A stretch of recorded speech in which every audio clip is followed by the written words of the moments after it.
Bismillahirrahmanirrahim. Assalamualaikum warahmatullahi wabarakatuh. Apa kabar anak-anak ibu sekalian? Alhamdulillah baik. Puji dan syukur marilah kita aturkan kehadirat Allah Subhanahu wa Ta'ala yang telah melimpahkan rahmat dan nikmatnya kepada kita semua, sehingga kita masih diberi kesehatan dan kekuatan iman serta masih bisa berkumpul di dalam kelas pada hari ini. Selanjutnya, salawat beriringkan salam, tak lupa pula kita sanjungkan kepada Nabi Muhammad Sallallahu Alaihi Wasallam. Allahumma sholli ala Muhammad wa ala ali Muhammad. Baik, sebelum kita memulai pembelajaran pada hari ini, Ibu meminta kepada Rahman untuk memimpin berdoa pada hari ini. Pada Rahman, Ibu persilakan. Baik, terima kasih Rahman. Selanjutnya, Ibu akan mengecek absen atau kehadiran kalian untuk mengecek siapa saja yang tidak hadir. Baiklah, sepertinya semuanya hadir ya. Nah, sebelumnya Ibu telah menjelaskan bahwasannya kita hari ini akan belajar mengenai berempati itu mudah, menghormati itu indah. Ya, apakah anak-anak Ibu sudah menyiapkan pertanyaan-pertanyaan yang sesuai dengan yang telah Ibu instruksikan? Oke, nanti akan kita kumpul ya. Baik, sebelum Ibu memulai, apakah ada yang tahu apakah itu empati? Nah, jadi empati merupakan keadaan mental yang membuat orang merasa dirinya dalam keadaan, perasaan, atau pikiran yang sama dengan orang lain. Empati ini merupakan sikap merasa iba atau kasihan kepada orang lain yang terkena musibah. Empati ini termasuk ke dalam salah satu sifat terpuji dalam agama Islam. Adapun dalil dalam Al-Quran yang menunjukkan tentang sikap empati ini terdapat dalam Al-Quran surat An-Nisa ayat 8. Bismillahirrahmanirrahim. Wa idza hadaral qismata ulul qurba wal yatama wal masakin farzuquhum minhu wa qulu lahum qawlan ma'rufa. Yang artinya, dan apabila sewaktu pembagian itu hadir beberapa kerabat, anak-anak yatim dan orang-orang miskin, maka berilah mereka dari harta itu sekadarnya, dan ucapkanlah kepada mereka perkataan yang baik. Nah, perilaku empati terhadap sesama dapat diwujudkan dengan cara yang pertama, kita harus peka terhadap perasaan orang lain. Yang kedua, membayangkan seandainya aku adalah dia. Yang ketiga, berlatih mengorbankan milik sendiri. Yang keempat, membahagiakan orang lain. Nah, contoh dari sikap empati ini, misalnya kita menjenguk teman yang sakit, atau membantu teman ketika teman terkena musibah, meminjamkan pena atau alat tulis ketika teman ketinggalan atau kehilangan, atau membantu tetangga yang membangun rumah atau yang membutuhkan pertolongan, memberikan sumbangan bencana alam, dan lain sebagainya. Adapun terkait sikap empati ini, Rasulullah SAW bersabda, orang mukmin yang satu dengan mukmin yang lainnya bagaikan satu bangunan yang bagian-bagiannya saling mengokohkan. Hadis riwayat Bukhari. Nah, dalam hadis tersebut Rasulullah SAW menegaskan bahwasannya adanya keharusan dengan persatuan dalam umat, sebab pada dasarnya semua umat itu satu, seperti bangunan yang kokoh, yang jika salah satunya rapuh, maka semua akan merasakan kerapuhannya itu. Begitu sebaliknya. Baiklah, sebelumnya perkenalkan, nama Ibu Juliana Chandra Dewi, NIM 19329102, akan melanjutkan materi yang kedua.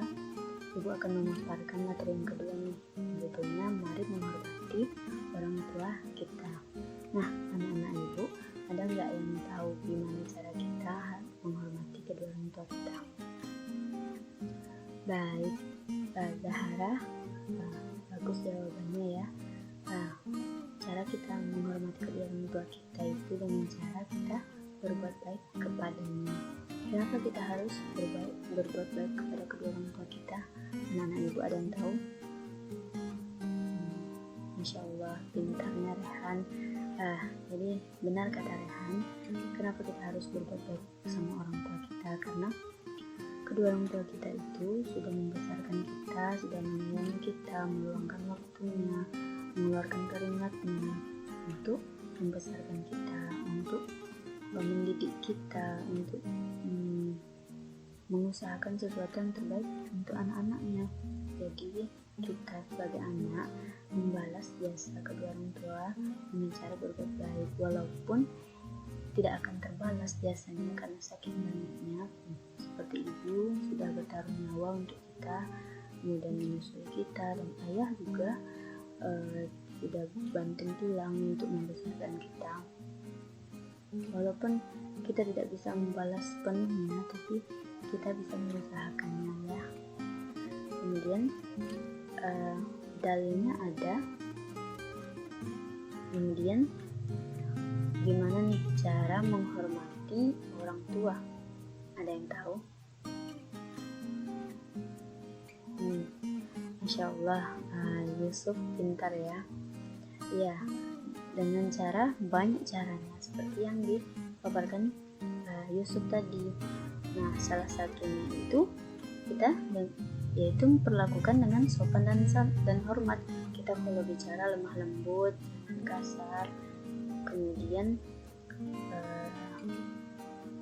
membantu pekerjaannya, misalnya anak ibu boleh membantu mencuci piring, menyapu rumah, membantu ibu seperti itu. Membantu ayah mungkin membantu mencuci motor dan sebagainya.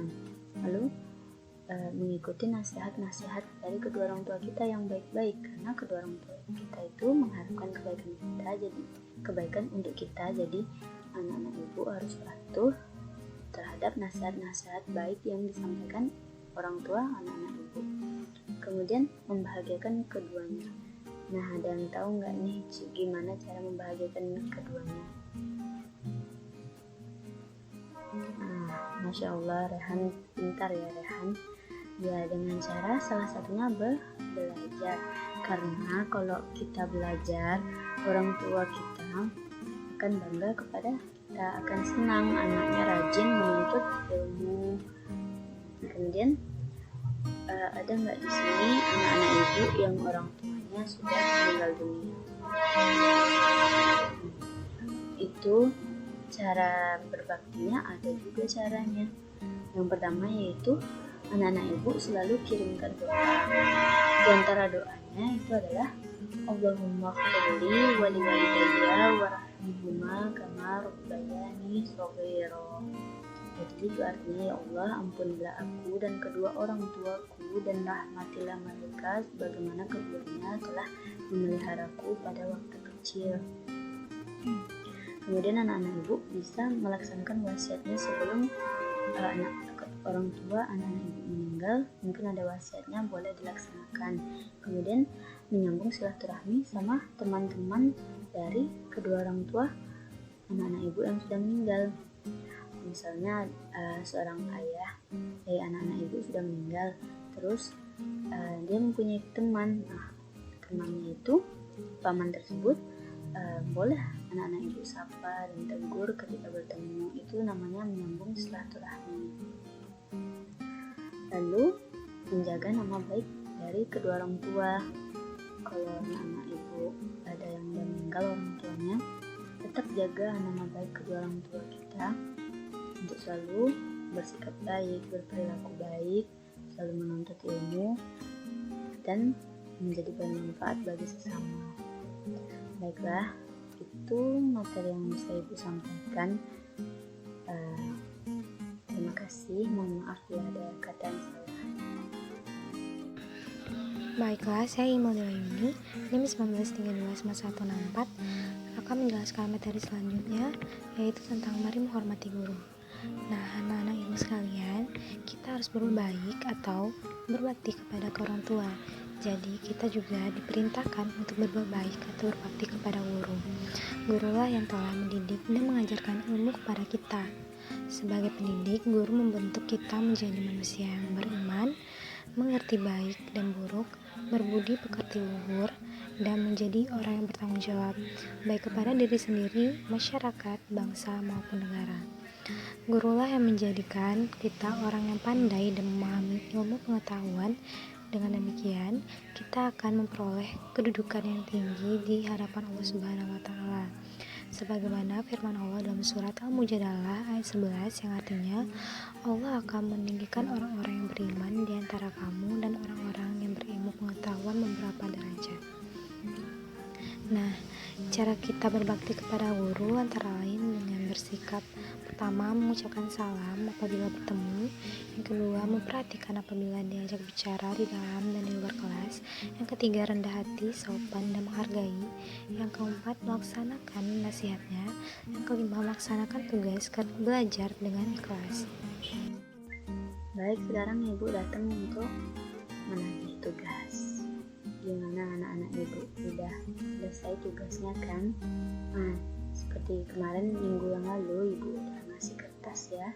Kertas itu diisi, Ibu minta isi dengan pertanyaan-pertanyaan terkait materi yang akan Ibu paparkan hari ini. Dan karena hari ini Ibu udah memaparkannya, jadi Ibu menampung semua pertanyaan yang ada. Kepada Rehan, ketua kelas, boleh dikumpulkan pertanyaan dari teman-temannya. Baik, terima kasih. Nah, Ibu sudah lihat ini ada beberapa pertanyaan yang sama. Pertanyaan yang Ibu jawab ini pertanyaan yang menarik dan yang paling banyak ya, yang paling umum ditanya itu ya. Nah, ada dua nih pertanyaan yang paling umum. Yang pertama itu pertanyaan tentang, Bu, gimana kalau orang tua saya menyuruh saya membuang sampah tapi di sungai, Bu? Gimana nih? Ibu jawab ya, itu kita tidak menurutinya, tapi kita nggak boleh membentak atau memarahi kedua orang tua kita, tapi kita bilang baik-baik, kita bilang lembut-lembut ke orang tua kita. Ibu, ayah, biar aku yang buang sampah di tempat sampah yang benar, jangan buang di sungai, nanti bisa mencemari lingkungan. Nah, anak-anak Ibu harus bersikap sopan dan hormat, kemudian menanggapi nasihat orang tua itu dengan sikap yang lemah lembut, supaya orang tua anak-anak Ibu itu luluh hatinya. Kalau anak-anak Ibu marah-marah, bukannya luluh hati kedua orang tua anak-anak Ibu, malah makin marah sama anak Ibu kan. Nah, selanjutnya pertanyaan, jadi udah jelas ya, gak boleh ya nurutin permintaan yang gak baik atau nasihat yang gak baik. Selanjutnya pertanyaan yang paling banyak nih, Bu, gimana kalau teman saya mencontek tugas saya, apakah saya berikan atau tidak? Nah, ini pertanyaannya, ada yang bisa jawab? Jadi gini, kalau anak-anak Ibu itu ingin menerapkan sikap empati, itu harus benar ya, harus benar, harus baik. Bukan dengan, kalau ini kan kita memberikan jawaban kepada teman, hal ini tidak boleh. Karena apa? Karena itu perbuatan yang dilarang, dosa. Apalagi ketika ujian ya, anak-anak Ibu memberikan jawaban kepada temannya. Kalau anak-anak Ibu sayang sama teman-temannya, anak-anak Ibu bisa pas pulang sekolah ngadain nih pertemuan, bisa diskusi di situ. Nah, yang udah paham materi boleh ngajarin teman-temannya yang belum paham. Jangan ketika ujian anak-anak Ibu membantunya dengan cara memberikan contekan. Ini sama aja anak-anak Ibu mendukung teman-teman anak Ibu untuk selalu tidak mengerti akan pelajaran. Anak-anak Ibu kalau nggak paham itu tanyakan ke Ibu, tanyakan ke guru, tanyakan ke orang tua, kemudian tanya ke teman yang sudah paham juga. itu untuk mempelajarinya. Tanyanya ketika untuk mempelajari, bukan ketika sedang ujian. Kalau ketika sedang ujian itu namanya mencontek, nggak boleh mencontek jawaban dari teman-teman yang lainnya. Jadi gitu ya anak ibu. Jadi sekarang anak-anak ibu udah ngerti nih, udah paham dari pemaparan jawaban-jawaban ibu tadi. Ada 20 pertanyaan sudah ibu jawab. Alhamdulillah. Anak ibu, apakah sudah paham? Alhamdulillah sudah paham. Bisa nih anak-anak ibu nanti praktekkan nih ke lingkungan, gimana sikap empati, gimana anak-anak ibu berempati terhadap sesama, gimana cara menghormati orang tua, gimana cara menghormati guru, gimana cara ngomong sama guru. Nah, dengan berakhirnya materi yang telah Ibu jelaskan tadi, maka berakhir pula lah pembelajaran kita pada hari ini. Sebelumnya, mari kita menyimpulkan atau membuat rangkuman untuk pembelajaran hari ini. Siapa yang tahu apa saja yang telah kita pelajari ini dan bisa merangkum? Nah, benar sekali. Jadi, Ibu ulangi lagi ya. Empati adalah keadaan mental yang membuat orang merasa dirinya dalam keadaan, perasaan, atau pikiran yang sama dengan orang lain. Kedua, perilaku empati dalam kehidupan sehari-hari dapat diwujudkan dengan peka terhadap perasaan orang lain, membayangkan seandainya dia adalah aku, berlatih mengorbankan milik sendiri dan membahagiakan orang lain. Nah, ketika orang tua masih hidup, cara menghormatinya, yang pertama memperlakukan keduanya dengan sopan dan hormat, yang kedua membantu pekerjaan di rumah, mengikuti nasihatnya, yang ketiga membantu kehidupan ekonominya, dan selanjutnya ketika orang tua sudah meninggal, cara menghormatinya dengan cara yang pertama melaksanakan wasiatnya, yang kedua menyambung dan melanjutkan silaturahmi yang dahulu sudah dilakukan oleh kedua orang tua, yang ketiga menjaga nama baik mereka. Nah, cara berbakti kepada guru antara lain dengan bersikap pertama rendah hati, sopan dan menghargai, yang kedua melaksanakan nasihatnya, yang ketiga mengucapkan salam apabila bertemu, yang keempat memperhatikan apabila diajak bicara di kelas, dan yang kelima melaksanakan perihalnya dengan ikhlas. Nah, dengan berakhirnya rangkuman tadi, maka berakhir pula juga pembelajaran kita hari ini. Nah, sebelum itu, apakah anak-anak ibu sudah paham? Alhamdulillahirrahmanirrahim. Nah, dengan pembelajaran ini, ibu harap kita masing-masing dapat merefleksi diri kita masing-masing agar menjadi lebih baik dari sekarang. Nah, sebelum kita tutup pembelajarannya, ibu akan memberikan beberapa tugas untuk minggu depan. Diharapkan untuk mengerjakannya pada tepat waktu. Nah, sebelum itu, marilah kita tutup dengan mengucapkan Alhamdulillah. Alhamdulillahirrahmanirrahim. Nah, sekian dari saya. Dengan berakhirnya pembelajaran hari ini dari kelompok 6, maka berakhir pula presentasi video pembelajaran dari kami. Kami dari kelompok 6, apabila ada kata-kata yang salah, mohon dimaafkan. Assalamualaikum warahmatullahi wabarakatuh.